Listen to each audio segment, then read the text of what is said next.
Hey friends, it's Sarah and Raj back with the fourth down forecast. Ooh, and we're about to have some fireworks in the NFC battle.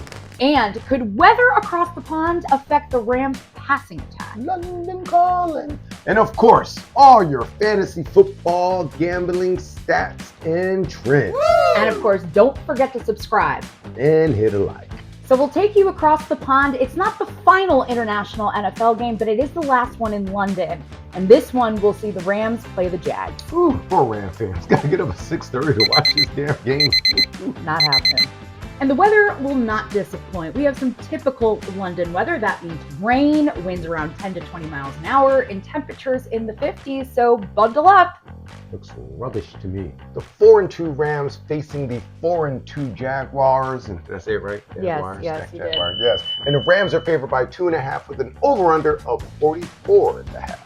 All right, now Sarah talked about the weather conditions possibly affecting this game, and Matthew Stafford leads the league in passing with over 1,600 yards. But Puka, or the lack thereof, may affect this game even more because he's not expected to suit up. So expect Devontae Adams to see an increase in targets.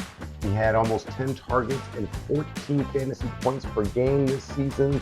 With Nakua there, I expect that to jump up a little bit. Oh, and Tutu Atwell. Okay. He'll fill in for Puka as well, so look for a spike in his numbers.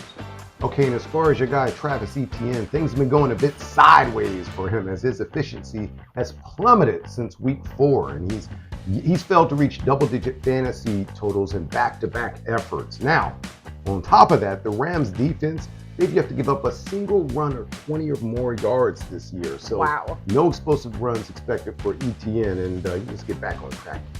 Was it vertical or horizontal? That's vertical. He's horizontal in the picture, bro. I'll get that mixed up. Okay, now on to what could be a televised scrimmage, but they're gonna put it on TV anyway. The Raiders take on the Chiefs. And sadly, the weather's not going to be any more exciting. It's going to be sunny and highs in the 50s to mid-60s. Oh. All right, well, hopefully for our Raider friends' sake, this game will be a little more exciting than the weather. The Chiefs are now up to 12.5-point faves, with the over-under being 45.5. Yeah, that's a lot for a divisional game. And then more importantly in this game, Patrick Mahomes. Oh, man, Raiders, you're catching him at the wrong time. He's been on fire. And his favorite weapon, Rashee Rice, is coming back. Over the last 3 games, he's averaged 29 fantasy points a game, but it's not just the passing. He's got 4 touchdowns on the ground. The dual threat, Patrick Mahomes, and he's the favorite right now to be the MVP, right there with my man Baker Mayfield. I better rethink about who I'm taking in DraftKings for my quarterback. Ooh, we got more on that later. I know it is the Halloween season, but what exactly is this? Oh, this is Ashton Gentry and the Mike Myers stance. This is him in college. He was famous for, how running back gets down into position before he gets the ball. He likes to stand straight up like Michael Myers. Now, the Raiders, and more importantly, stupid-ass Chip Kelly, would not let him do this. But since week 3, they've been letting him do it more, and he's 4th in the league in rushing. Let the man get his Michael Myers on.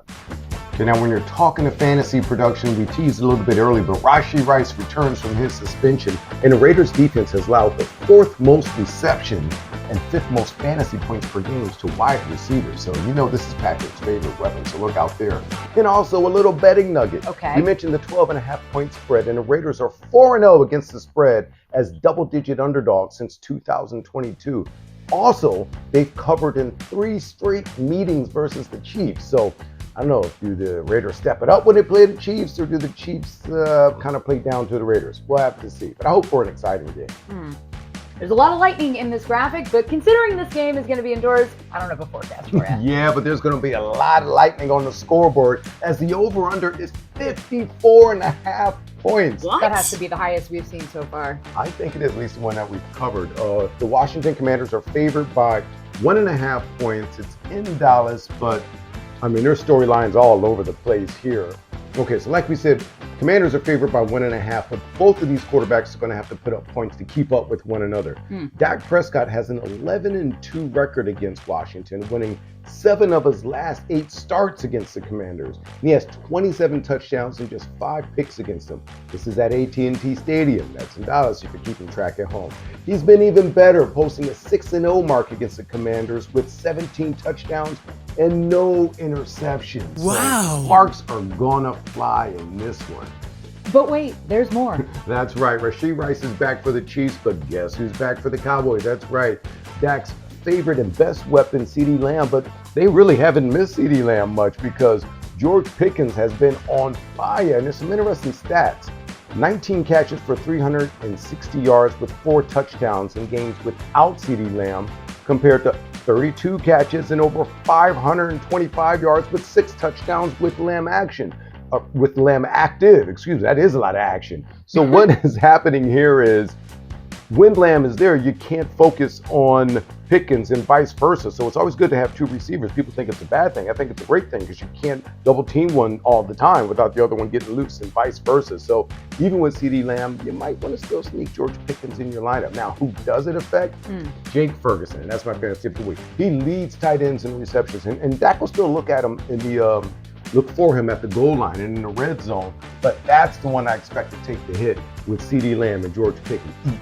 So what you're saying is this is just going to be another Cowboy game that's going to be... And a fun fact for you. Yeah? The first pro cheerleading squad in the world was found in Dallas. Come on, in the world? Yup, really. And I've got footage of an aspiring Cowboy cheerleader that we had interaction with in the past. Give me a C. C. Give me an O. O. Give me a W. A W. That's what we're Give getting. me a B. A B. Give me an O. An O. Give me a Y. And we got your Y. And give me an S. What does that spell?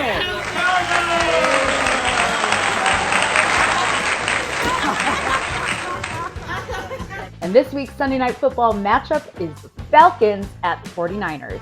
We're not expecting any elements in this game. How about this? It looks like they're in hell. Is this like fire? Why is it so orange and red? No, that's just the temperature. It's going to start off in the mid-70s, but we know this is a night game, so things will cool off into the 60s. Yep, and on Sunday night, the Wise Guys have deemed these 2 even teams because the home team usually gets 3 points. So maybe a slight nod to Atlanta in the Wise Guys' eyes. But the 49ers defense, of course, this has been the story of the week. You've heard us talk about it, the story of the year. Another injury. Fred Warner goes down. They already have Nick Bosa, Hurd, your boy Purdy's hurt. You see them all going to Kittle's, Hurd, all of them going into the tent. Who do we get courtesy for this pick from? This was on Instagram, and this was a Brutus Sidishung. Okay, well, thank you for that name. Thank you very much.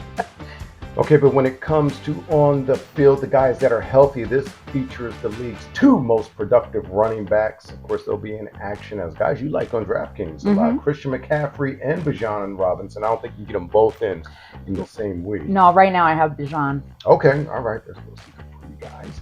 But yeah, this should be the running backs, the battle of the running backs. Of course, both teams can pass too, with Drake London. And then on the other side, that leads me to my fantasy tip of the week, Kendrick Bourne. He's at 284 yards on 20 targets over the last 2 weeks.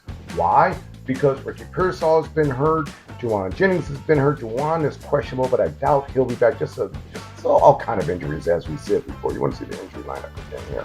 Let me show you one more time. Yeah, that's all the guys. Poor guys. Gotta love Halloween. It just fits so perfectly. Yeah. Kendrick Bourne's that ex-Patriot player. You didn't win DraftKings 3 weeks in a row, but your fantasy tips have still been fire. That's right. And I'm going to get my belt back. We're going to do this like a WWE promo. I'm getting my belt back. I'm coming from you. Coming for you, Meg. I'm coming for you, Bam. Anyway, hey, listen. Start nowhere else but the Cowboys versus Commanders with that 54.5 point spread, or not point spread. Literally changing my draft. Yeah, with that over-under. Now, you want to go Jaden Daniels? You want to go Dak? No matter to me. The offense is going to funnel through both quarterbacks. Both going to have to keep up. But I like Jaden Daniels because he uses his legs as a weapon still, and that's something Dak just hasn't done in years, especially since that injury. So, quarterback definitely going there. Let's navigate over here. Who else we got? Okay, Jaden's in my lineup. And then, I like me some of this. Quinshon Judkins. He's a rookie running back for the Browns. You say. Yeah, now, he had a rough week last week, as you see, but, he's been doing well since taking over and coming back from an injury. And off of a rough week, why would I use him this week? Because you saw he's playing the Dolphins run defense. You saw what my man DeAndre Swift did to them last week in his first good game of the year. What do you think Quinshon Juttons is going to do? So get those two in your lineup. That's what I like for DraftKings.